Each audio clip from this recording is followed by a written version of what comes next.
An iron forest today floats on a restless sea, hulls grinding as oars creak in brutal rhythm beneath a gray Sicilian sky. Rome, a republic of farmers and road builders, now stands balanced on planks it barely trusts. Legionaries pack shoulder to shoulder where waves slap against bronze. Across the water waits the old master of these routes, Carthage, its captains certain that no land empire can steal the ocean from them. But hidden among the Roman prows is a strange new engine of war, a wooden beak poised to bite and hold, determined to drag the sea onto land. On land, Rome moves like a grinding millstone, slow but unstoppable, built on infantry blocks, siege rams, and roads that stitch Italy together. Carthage is the opposite element entirely, a city that turns its streets toward the harbor, living off trade winds and sea lanes, its wealth and power flowing across the water, where Romans read fields and river crossings. Carthaginian captains read currents and shoals, plotting with stars and coastlines instead of milestones. The First Punic War begins as a collision between these two worlds. Earth pushing out against water for control of the narrow hinge called Sicily. When the fighting spills onto the sea, Rome is almost blind. Their first fleets stagger through maneuvers, oars tangling, helmsmen misreading wind and swell, while Carthaginian triremes and quinqueremes dart in like hunting dogs.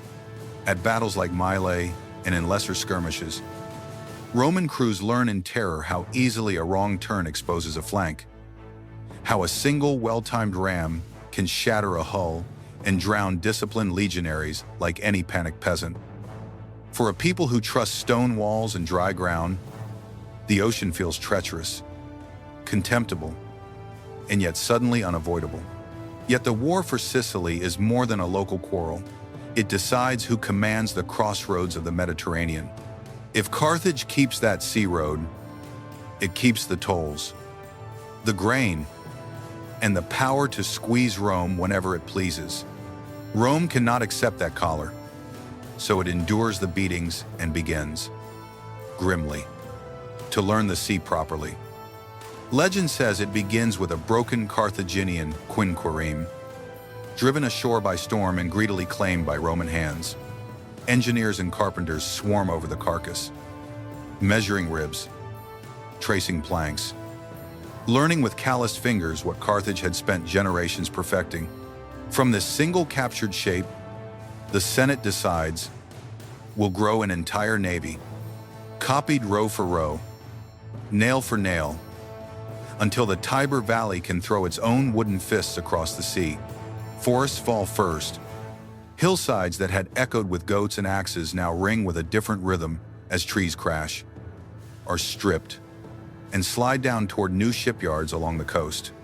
In workshops that once shaped carts and siege engines, craftsmen learned to bend timbers into hulls, to stitch planks tight with pitch and fiber, to carve rams that will punch holes in other men's worlds.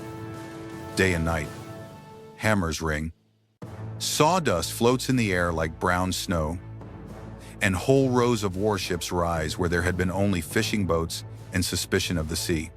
The men who will crew them are not born sailors, they are farmers, bricklayers, mule drivers, and legionaries ordered to sit on benches that heave beneath them. On the training lakes and in sheltered coves, officers beat time on drums while rows of backs strain to learn the alien grammar of the oar stroke, catching crabs, smashing knuckles, swinging the bow wildly off course. First voyages end in collisions, shattered oars, and panicked prayers as green crews misjudge currents, turn too slowly, or simply freeze while Carthaginian scouts watch from a distance and laugh into the wind. But behind every embarrassment stands the same Roman decision, renewed daily in sweat and splinters, that they will master this hostile element by building, rowing, and bleeding until the sea yields to them. Even after Rome builds its first fleets, the sea still belongs to Carthage. Punic captains dance their sleek hulls across the waves, shearing oars, turning on a breath of wind, driving bronze rams into clumsy Roman bows and slipping away before a counterblow can form. In these duels of angle, timing, and current, every advantage lies with men who learned the sea as children, not with farmers dragged from the Tiber Valley and taught to row in drills. Rome discovers that it can copy Carthaginian quinqueremes plank for plank and still be outclassed. Because the real weapon is seamanship, the one thing it cannot manufacture on command. So Roman minds do what they always do under pressure. They look for a way to change the rules of the fight. The answer takes shape in timber and iron, a heavy boarding bridge, 10 or 11 meters long, bolted to a stout post near the bow and held upright like some crude second mast. At the far end waits an iron beak, a hook spike that will crash down onto an enemy deck, bite into its planks, and weld the two ships together in one violent jolt. When that bridge falls in battle, a vessel stops being a dancer on the waves and becomes a street, a wall, a breach in an invisible city. And on that kind of ground, Roman legionaries know exactly what to do. The Corvus turns Roman stubbornness into a weapon that hooks enemy empires again and again. By the time the war grinds into its later years, Rome decides that fighting over Sicily is no longer enough. It will go for the throat, in a move that could crown the Republic or crush it forever utterly. The Senate authorizes a plan that would have sounded insane a generation earlier. Take an army, load it onto ships, and sail straight for Africa to trample Carthaginian fields instead of their allies. It is a shift from containment to decapitation, from guarding a contested island to threatening the city that commands half the Western Mediterranean. If this gamble works, Carthage will be forced to sue for peace on Roman terms. If it fails, an army and a navy may vanish in a single campaign. To make that leap, Rome forges a single invasion armada on a scale the Mediterranean has never seen. More than 300 warships gather, quinqueremes, packed with oarsmen and marines, escorting lumbering transports heavy with horses, siege gear, and grain.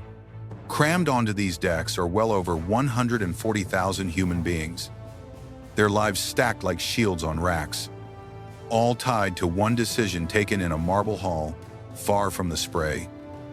Over this floating city preside the year's consuls, Marcus Atilius Regulus and Lucius Manlius Vulso, men whose names will be sung as visionaries or cursed as butchers depending on what happens next. Carthage understands exactly what is at stake. If this armada breaks through, the war will no longer be about garrisons in Sicilian hill towns, but about enemy legions burning orchards within sight of the walls of Carthage itself. Admirals like Hamilcar and Hanno scramble to assemble a counterfleet, drawing on every ship and crew they can muster, with one brutally simple mission: find this Roman column of wood and flesh and smash it apart before it can cross the last strip of water.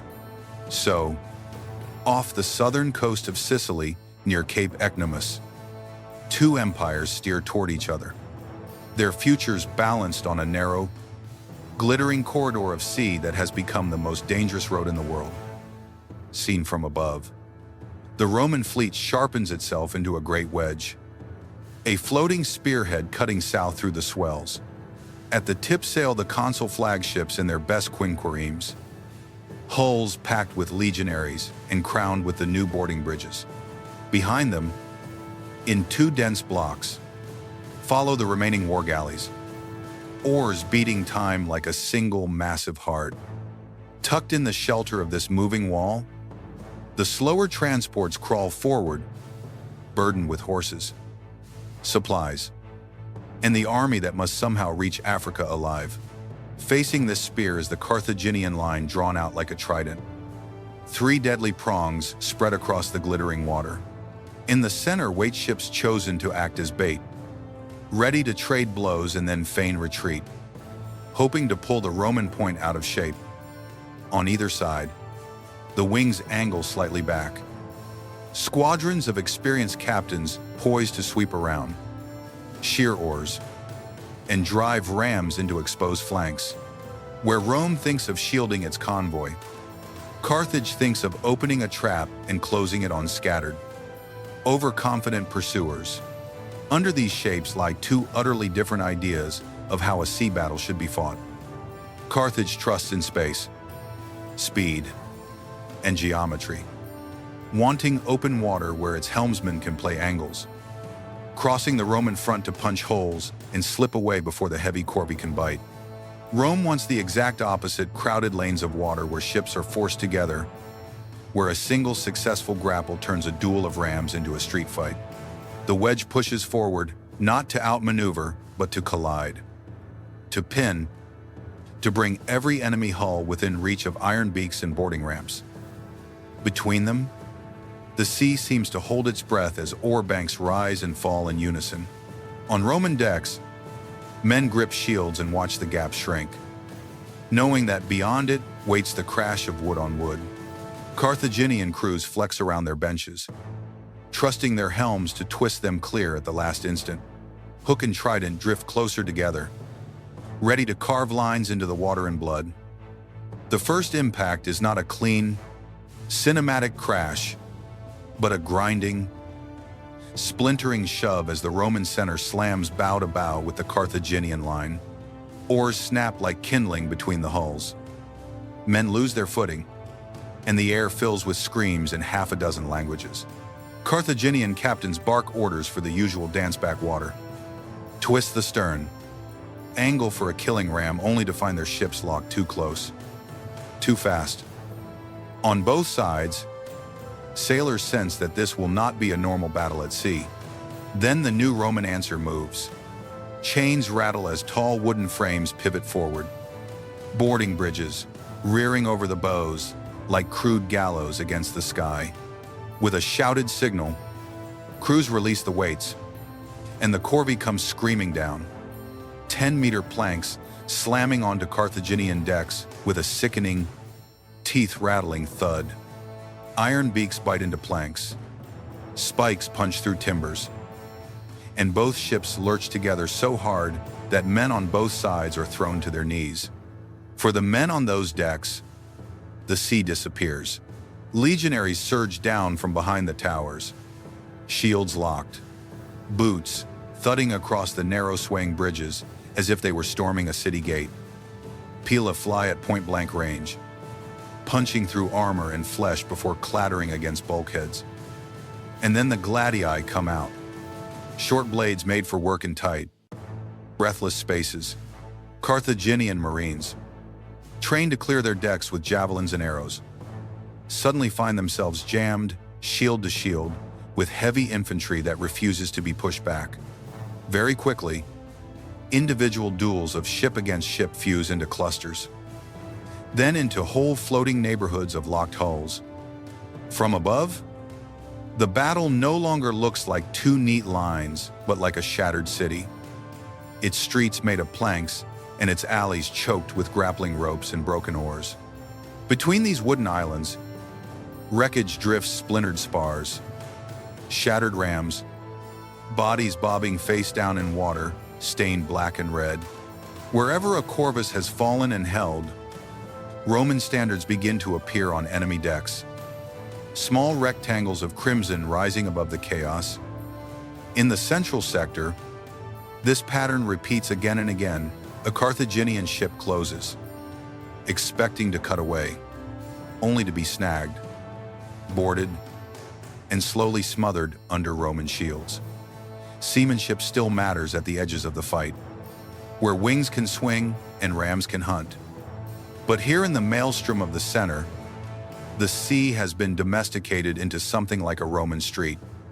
Each captured hull gives the consuls another platform, another knot in the web, another reason for nearby Punic captains to hesitate. With every new Corvus that crashes down, the balance of the battle creaks a little further Rome's way. From above, the Carthaginian plan finally flexes into motion. Their center, bloodied but still afloat, begins to give ground, oars backing water as prows peel away from the Roman spearhead. On either side, the wings swing out and forward, long lines of quinqueremes arcing like jaws around the stretched Roman flanks. What began as a solid wedge now thins into separate clusters of ships, each one suddenly aware that the enemy is no longer only ahead, but also behind. In the rear, where the invasion convoy creeps along, the trap bites deepest. Carthaginian squadrons fall on the escorting warships, ramming, shearing oars, and driving panicked Roman hulls back toward their own lumbering transports. For a sickening stretch of time, it looks as if the heart of the expedition might be crushed in the confusion. Soldiers drowning in armor before they ever see Africa. Signals blur in smoke and spray. Drums and trumpets overlapping until even seasoned officers can barely tell which way the battle is turning. What saves Rome is not grace, but discipline and wood. Regulus and Vulso force order back into chaos, rallying scattered squadrons by flag and horn, driving their heaviest Corvus-equipped ships toward the hottest fighting like firefighters, steering engines into a blaze. Wherever those iron-beaked bridges slam down, Carthaginian advantages in speed and positioning evaporate, replaced by the ugly arithmetic of men packed shoulder to shoulder on a heaving deck. One by one, isolated Roman groups turn their local disasters into local victories, capturing an enemy here, stabilizing a threatened gap there, stitching the shattered wedge back together with grappling hooks and sheer will.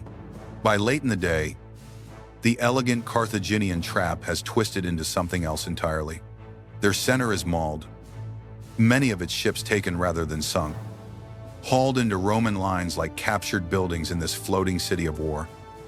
The wings, robbed of cohesion and bleeding, experienced crews, begin to peel away, some fleeing outright, others fighting to disengage from Roman boarding parties that simply refuse to let go. By sunset, the road to Africa lies open now across bloody water. On paper, Ecnomus is everything Rome could have hoped for and more. The Carthaginian fleet is shattered, scores of its ships now rowing under Roman colors, and the sea lane to Africa lies wide open at last. Consul Marcus Atilius Regulus rides that road of water straight onto Carthaginian soil. Legionary standards planted in fields that had only ever heard Punic commands. In the glow of this victory, it feels as if engineering, courage, and stubborn will have conquered even the sea. But victory has a way of whispering lies into Roman ears. Regulus pushes inland, certain that one more hard shove will topple Carthage itself, only to find African terrain, Numidian cavalry, and a revived Punic army grinding his confidence into dust. His campaign, hailed at first as the prelude to total victory, ends instead in defeat, slaughter, and the consul himself paraded as a captive, out on the water. The very corvi that saved Roman fleets now make their ships top-heavy and clumsy, turning storms into executioners that drown thousands in a single night. In the years that follow, Rome redraws its lesson. The Corvus is lightened, sidelined, or abandoned. Its genius remembered, but its flaws no longer tolerated on the open sea. What endures is not the device itself, but the mindset behind it. The belief that any battlefield can be re-engineered until it suits Roman strengths. Ecnomus teaches the Republic that innovation can win empires, but only if it learns when to let its inventions go. After Ecnomus, something shifts in the Roman imagination. Until then, the sea had been an obstacle, a hostile moat ringed with strange coasts and foreign gods.